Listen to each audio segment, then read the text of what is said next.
Assalamualaikum warahmatullahi wabarakatuh. Di sini kami akan membahas analisis tampilan antarmuka. Di sini ada para Fadia Herawan, ada saya sendiri Putri Pratiwi Anwar dan Wildan Dias Irohmi.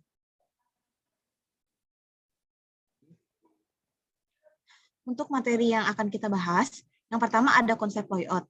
Konsep layout adalah penyusunan tata letak user interface. Yang kedua ada content awareness. Ini untuk membuat pengguna mengetahui konten bahkan tanpa menyadarinya. Yang ketiga ada estetika, membuat user interface menjadi lebih menarik. Yang keempat ada pengalaman pengguna, ini untuk mempermudah pengguna dalam mempelajari fungsi dari aplikasi. Yang kelima ada konsistensi. Ini untuk ketersediaan antara tampilan dengan fungsi aplikasi. Yang keenam ada pengguna minimal, upaya pengguna minimal, dan yang ketujuh ada kelebihan dan kekurangan serta usulan. Yang pertama, ini adalah deskripsi dari aplikasi barang dan persediaan. Aplikasi ini dapat mendata ketersediaan stok barang apapun. Aplikasi ini dapat membantu pengguna untuk melakukan hal tersebut. Dapat digunakan sebagai alat manajemen barang atau alat pemantau persediaan yang ada di rumah ataupun di gudang. Toko kecil dapat menggunakan aplikasi ini sebagai manajemen penjualan dan pembelian. Bahkan perusahaan besar banyak menggunakannya sebagai terminal pengumpulan data untuk bertukar data dengan bagian admin melalui import dan ekspor file Excel. Lalu selanjutnya di sini ada fitur utama. Yang pertama itu menginput data baik secara manual ataupun mengimport dari file Excel. Yang kedua menambahkan gambar untuk memvisualisasikan item, mengambil foto atau mengimpor barang dari file perangkat. Yang ketiga ada pindah kode barcode untuk mempercepat pekerjaan, dapat dilakukan dengan kamera ponsel atau pembina eksternal. Yang keempat, mendata penjualan dan pembelian terhadap inventory. Yang kelima, mendata pelanggan dan pemasok. Yang selanjutnya, mencakup berbagai toko yang terlibat dalam penyimpanan data, mengatur kuantitas minimum barang, dan menerima pemberitahuan ketika kuantitas barang berada di bawah tingkat minimum, agar dapat melakukan restock barang tepat waktu. Lalu selanjutnya di sini ada cetak ke PDF dengan contoh template yang tersedia atau dengan membuat template sendiri untuk mencetak katalog, daftar harga, tanda terima penjualan, faktur, dan lain-lain. Lalu selanjutnya di sini ada membuat laporan dan menghitung laba, margin, dan markup. Lalu yang selanjutnya ada melacak penjualan harian, penjualan berdasarkan barang atau pelanggan. Lalu selanjutnya ekspor dan import ke file dari Excel. Lalu yang terakhir, menggunakan Google Drive untuk pertukaran data dan pencadangan. Selanjutnya di sini ada konsep layout. Konsep layout. Pembagian area untuk mengoperasikan fungsi aplikasi biasa dibagi menjadi tiga bagian. Yang pertama, area navigasi atau atas. Yang kedua, ada area status atau bawah. Yang ketiga, ada area kerja atau yang di tengah. Pada aplikasi barang dan persediaan sudah memenuhi beberapa kriteria pembagian area tersebut. Area navigasi dapat diakses pada pojok kiri atas, dan area kerja terdapat di bagian tengah, yaitu penginputan data barang, dokumen, laporan, biaya, serta pengeluaran dan pemasukan barang. Struktur penataan yang ditampilkan sudah disusun berdasarkan fitur yang paling sering digunakan.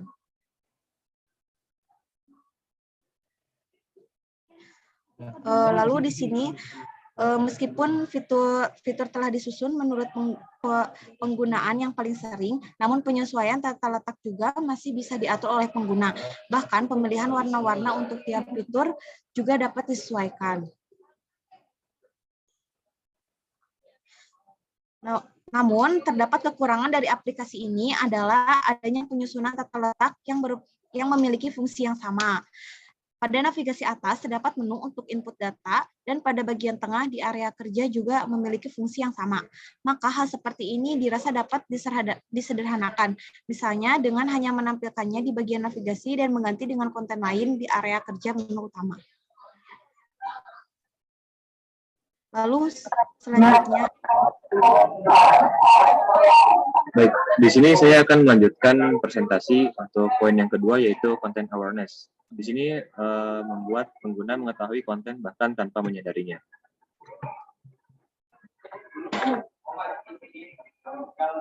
Nah, di sini pada bagian aplikasi barang dan persediaan ini telah memenuhi kriteria content awareness dengan icon yang mudah diketahui dan adanya judul di setiap menu pendataan. Sehingga pengguna tidak merasa kebingungan ketika melakukan input data yang nantinya akan didata melalui fungsi-fungsi yang tersedia pada aplikasi tersebut. Di sini bisa dicontohkan ada judul yaitu di bagian tab barang, lalu juga ada di bagian dokumen. Di sini juga dapat diketahui ada judul di toko A itu untuk mengetahui bahwa kita akan melakukan pendataan di toko tersebut. Lalu untuk yang poin ketiga, estetika. Membuat user interface menjadi lebih menarik. Pada aplikasi barang dan persediaan ini cukup fungsional, hanya saja kurang menarik karena tampilan yang terlalu monoton, terutama kombinasi warna yang ditampilkan pada mode gelap. Sedikit kaku serta masih cukup banyak ruang kosong yang seharusnya dapat diisikan konten lain. Untuk gambarnya dapat dilihat pada gambar di samping. Yang keempat, ini merupakan pengalaman pengguna. Mempermudah pengguna dalam mempelajari fungsi dari aplikasi. Aplikasi barang dan persediaan cukup mudah dipelajari karena memiliki menu-menu yang sederhana dan tertampang langsung di menu kerja utama, sehingga pengguna menjadi lebih mudah untuk mengakses menu yang sering digunakan. Fungsionalitas dari menu-menu yang disediakan juga membantu pengguna dalam melakukan pendataan inventory pada gudang ataupun penyimpanan. Meskipun demikian, seperti yang telah dibahas pada poin pertama mengenai konsep layout, terdapat menu yang dianggap ganda yang memiliki fungsi yang sama namun dengan pengaksesan lokasi yang berbeda pada antarmukanya. Yang selanjutnya, yang poin kelima yaitu konsistensi, ketersesuaian antara tampilan dengan fungsi aplikasi.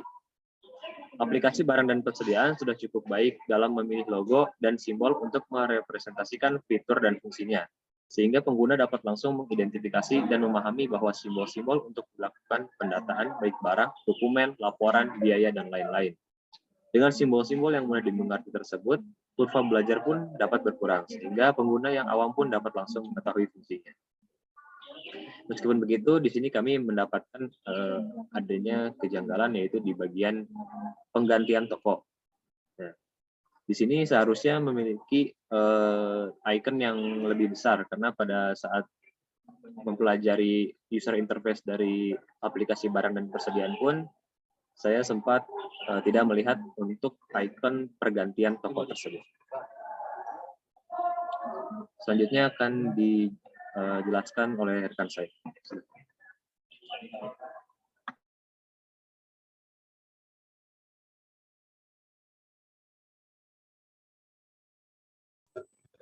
Baik, saya akan menjelaskan lalu pada materi upaya pengguna minimal. Selanjutnya, next.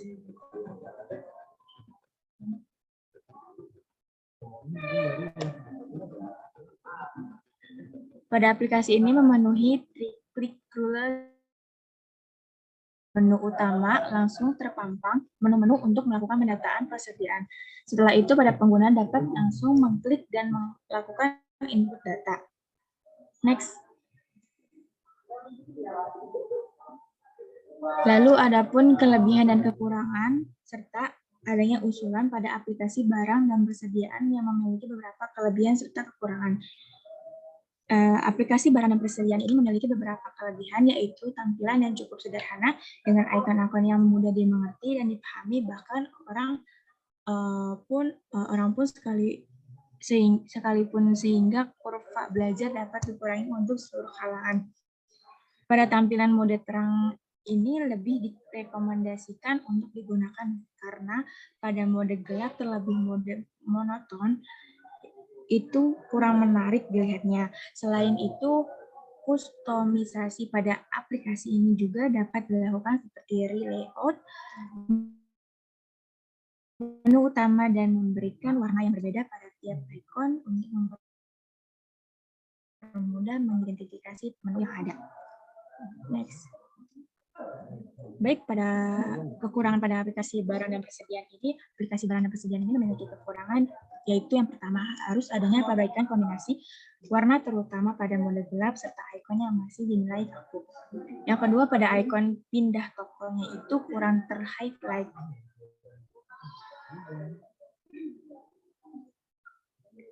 Yang ketiga, terdapatnya ruang kosong yang dapat dimanfaatkan Yang keempat, adanya tata letak menu yang ganda yang memiliki fungsi sama.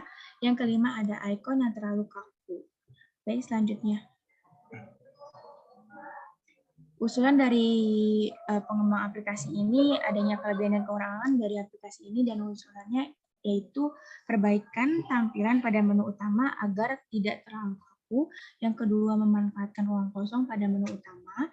Yang ketiga, ada perbaikan menu pindah tokonya ini agar terlihat lebih jelas. Yang keempat, ada mere-layout tampilan menu utama dengan menu yang ada pada menu navigasi. Yang kelima, pada perbaikan tampilan mode gelap agar tidak terlalu monoton. Oke, next.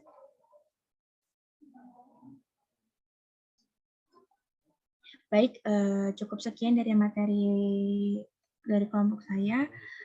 Mohon maaf apabila ada kekurangan dan salah kata. Kami tutup. Wassalamualaikum warahmatullahi wabarakatuh.